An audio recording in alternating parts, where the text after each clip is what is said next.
All right. Well, there's a few things that are interesting to me about the Soviet Union and like the anxieties that it provoked in the Western world. The number one fear, and this is like a deep primordial fear for humans, is the fear of the unknown, and that's what we were looking at with the Soviet Union because we didn't know what was going on, and as it turns out, we were totally wrong. They really weren't a threat.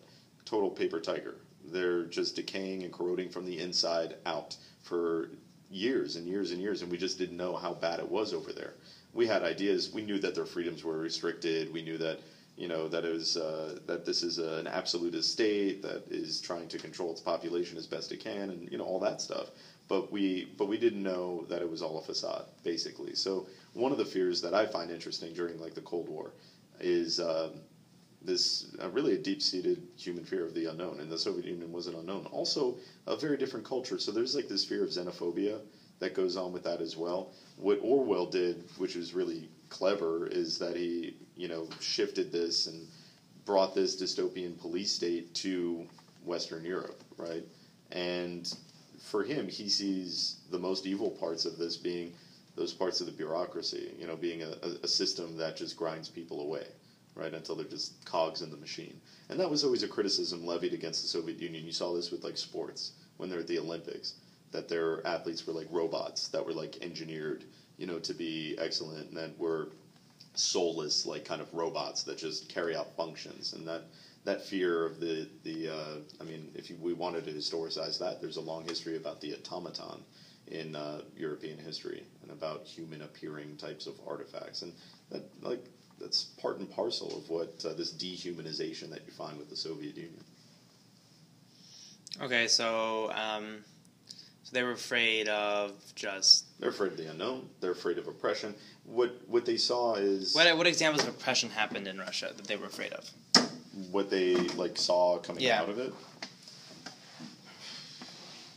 Examples of oppression. Okay, so some of the most visible examples of the Soviet Union was its military operations at this time period, invading Afghanistan, which, if the Soviet Union, at sort of the apex of its power, can't control Afghanistan, it begs the question, what makes other people think that they can have successful invasions of Afghanistan? But that's kind of beside the point. So military potential, they saw, what we saw was the technological advancements that the Soviet Union was making. Sputnik, Yuri Gagarin being the first human in space. This type of stuff was catching us off guard at that time period. Bless you. The greatest fear, of course, is nuclear war, that our two opposing ideologies would eventually explode. It would go from being a Cold War to becoming a nuclear war. And that doesn't materialize. And as I was talking about before, it really wasn't close to materializing. You could make a case for the Cuban Missile Crisis, but other than that, there aren't many moments that you can see that happening.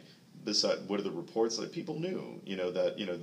We saw the lines for bread, in the Soviet Union, and how, everybody's life is dictated to them, and everybody's set very much on a path. In 1984, the guy's got a very, humdrum bureaucratic position, right? I mean, isn't his job just putting tubes, putting those things in those air tubes? Yeah, and then they also he also did the changing history of the books. Oh yeah. He had to make up, and then he had to make up. Remember, he made the whole thing about this awesome military guy who all he had to do was to live. Yeah. Yeah, and that happened in Russia too, right? Yeah, actually, there's a there's a famous story. This is pre-Russian Revolution, so pre-communist Russia, but it's part of Russian history. There was a mistake. A guy accidentally, there was a typo in a memo, and the Tsar read about a hero named Kija. It's Kije, and no one corrected him because you don't correct the Tsar. So they had to invent keep.